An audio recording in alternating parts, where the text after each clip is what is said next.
दरम्यान इराक युद्धाबद्दल अधिक माहिती पाहत ग्राफिक्सच्या साहाय्यानं 2002च्या अखेरपासून तत्कालीन अध्यक्ष जॉर्ज बुश यांनी सद्दाम हुसेन विरोधात मोर्चे बांधणी सुरू केली।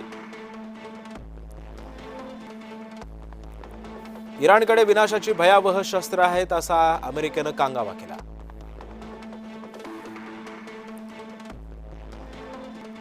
हीच सबब वापरून 20 मार्च 2003 रोजी इराक युद्धाला सुरुवात झाली।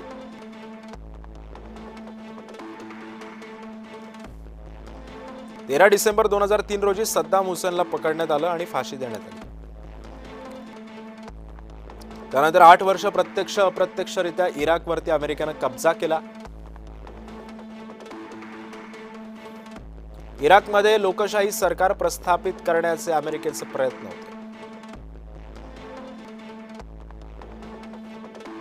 मात्र इराकमध्ये लोकशाहीची परंपरा पायंडा नसल्यानं सपशेल अपयश आलेलं होतं।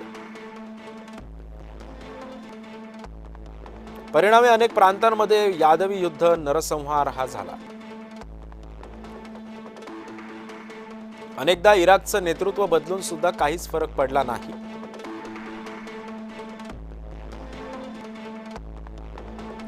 अखेर 8 वर्ष 9 महिन्यांनी अमेरिकेनं गाशा गुंडाळला आणि 18 डिसेंबर 2011 रोजी अमेरिकन लष्कराची पूर्णपणे माघार झाली।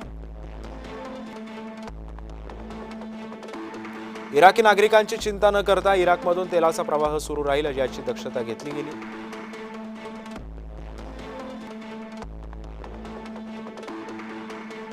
इराकमधल्या अराजकतेमुळे आयसिसच्या या दहशतवादी संघटनेचा 2013 मध्ये जन्म झाला।